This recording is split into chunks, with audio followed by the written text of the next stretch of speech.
تو تقدیر پر یقین ہونا چاہیے. قل لن یصیبنا الا ما كتب اللہ لنا، کہہ دیجئے ہمیں اگر کوئی مصیبت آئے گی تو وہی آئے گی جو اللہ نے ہمارے مقدر میں رکھی ہے. پھر عام طور پہ ہم کہتے ہیں یہ فلاں کی وجہ سے ہوا، فلاں، دوسروں کو بلیم کرنا شروع کر دیتے ہیں. ہمیں یہ دیکھنا چاہیے، ہمیں یہ بات یاد رکھنی چاہیے. نبی صلی اللہ علیہ وسلم نے ابن عباس سے فرمایا تھا جان رکھو اگر ساری دنیا بھی مل کر تمہیں نفع پہنچانا چاہے تمہیں نفع نہیں پہنچا سکتی سوائے اس کے جو اللہ نے تمہارے لیے لکھ دیا، اور وہ سارے مل کے تمہیں کوئی نقصان دینا چاہے تمہیں نقصان نہیں دے سکتے سوائے اس کے جو اللہ نے تمہارے لیے لکھ دیا. قلم اٹھا لیے گئے، صحیح پہ خشک ہو گئے. بندے آپ کو کچھ نہیں بگاڑ سکتے. لوگوں سے نہ ڈرا کریں. ہم بہت دفعہ لوگوں کے ڈر سے کوئی اچھا کام نہیں کرتے. ویسے بہت سے لوگ شادی والے دن نماز ہی نہیں پڑھتے. کیا اس کی پوچھ نہیں ہوگی کہ لوگ کیا کہیں گے؟ آج بھی نماز پڑھنی. غم والے دن نماز نہیں پڑھتے. ہمیں تو اپنی پڑھی ہوئی، آج کون نماز پڑھے؟ یہ تو شیطان کے وسوسے ہیں. شیطان نے ایسی باتیں سنائی ہیں.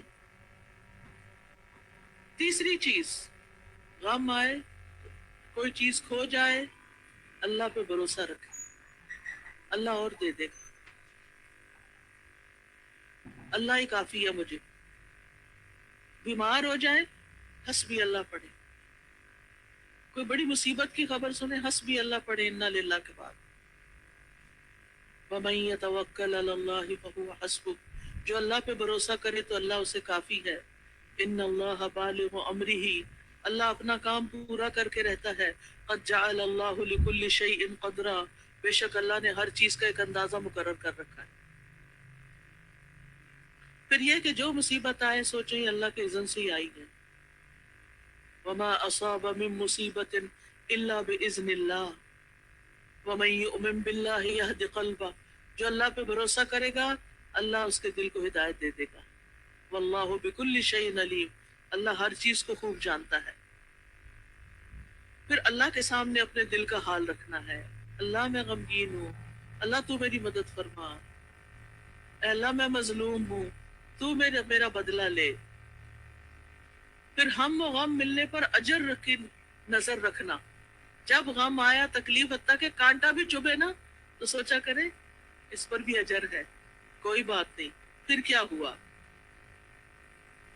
رسول اللہ صلی اللہ علیہ وسلم نے فرمایا مسلمان کو جو بھی کوئی تکلیف پہنچتی ہے وہ اس کے گناہوں کا کفارہ ہوتا جاتا ہے. یہاں تک کہ جو چوٹ بھی اسے پہنچتی ہے، کہیں ٹھوکر لگ گئی، چوٹ لگ گئی، یا اسے کوئی کانٹا چبھتا ہے تو وہ بھی اس کے گناہوں کا کفارہ ہو جاتا ہے. ہم توبہ کرتے رہتے ہیں یا اللہ تو معاف کر دے ہمارے گناہ. کچھ تو توبہ سے معاف ہو جاتے ہیں اور کچھ ان تکلیفوں سے معاف ہو جاتے ہیں. پھر اپنا آپ اور اپنے بچے اور اپنا مال اور اپنی ہر چیز جس کی آپ فکر کرتے ہیں نا اسے اللہ کے حوالے کر دیں.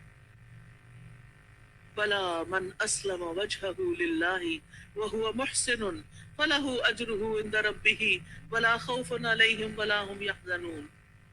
کیوں نہیں، جس نے اپنا چہرہ اللہ کے تابع کر دیا، فرما بردار بن گیا اور وہ نیکی کرنے والا ہو تو اس کا اجر اس کے رب کے پاس ہے. ان پر نہ کوئی خوف ہوگا نہ وہ غمگین ہوں گے. پھر اللہ کی تقسیم پہ راضی رہیں.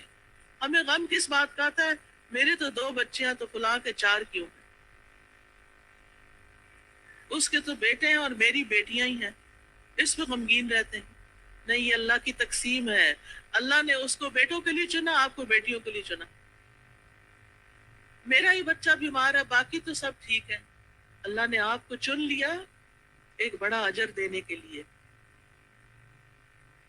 اللہ کو پتا تھا کہ آپ میں ہمت ہے اس ایسے بچے کو سنبھالنے کی جس کو اللہ کو نشانی بنا کے زمین میں پیدا کرتا ہے. پھر یہ کہ غم کے موقع پر اللہ سے گمان اچھا رکھیں. اللہ اس کو ٹھیک کر دے گا، اللہ اس کو دور کر دے گا، اللہ اپنی رحمت کرے گا. تو اللہ تعالیٰ بھی بندے سے کیسا معاملہ فرماتے ہیں؟ اس کے گمان کے مطابق. پھر کاش اور افسوس کا لفظ استعمال نہ کریں. ہمت سے کام لیں، صبر کریں، ہر حال میں اللہ کی تعریف کریں. اور یہ یاد رکھیں کہ ہر تنگی کے ساتھ آسانی بھی ہے. ان مع العسر یسرا فان مع العسر یسرا ان مع العسر یسرا. بے شک ہر مشکل کے ساتھ آسانی ہے، بے شک اسی مشکل کے ساتھ آسانی ہے. حدیث میں آتا ہے النصر مع الصبر، مدد صبر کے ساتھ ہے، کشادگی تنگی کے ساتھ ہے، اور بے شک ہر مشکل کے ساتھ ایک آسانی ہے، بے شک اسی مشکل کے ساتھ آسانی ہے. اور جب تک آسانی ہوتی نہیں، جو انتظار کا وقت ہے نا، وہ آپ کی عظیم عبادت ہے. صبر کر رہے ہوتے ہیں، یہ صبر کرنا عظیم عبادت ہے. صبر بہت بڑی عبادت ہے. روز آپ ایک تو نماز میں عبادت کرتے، اور ایک آپ اس تکلیف کے آنے پہ. پھر غم دور کرنے کے لیے ضروری ہے کہ اللہ کی ہدایت کی پیروی کریں، علم حاصل کریں، کلاسز سے جڑ جائیں. یہ میری آپ سب کو یہ نصیحت ہے. اگر آپ چاہتے ہیں کہ آپ کا دل اچھا ہو جائے تو ذکر کی مجلسوں میں، قرآن کی تلاوت کی مجلسوں میں تجوید سیکھیں، تفسیر سیکھیں، پھر کثرت سے اللہ کا ذکر. الا بذکر اللہ تطمئن القلوب، خاص طور پر تسبیحات کی کثرت. جو شخص مال کو خرچ کرنے سے بچائے، یعنی اس کے پاس مال کوئی نہیں، صدقہ اس طرح نہیں کر سکتا، دشمن کے مقابلے سے ڈرے، رات سے خوف کھائے، وہ اس کو پریشان کرے، تو اس قول کی کثرت کر دے، سبحان اللہ والحمد للہ ولا الہ الا اللہ واللہ اکبر. اگر آپ کو خوف آتا ہے، غم ہے، پریشانی ہے، اس ذکر کو زیادہ سے زیادہ کرے.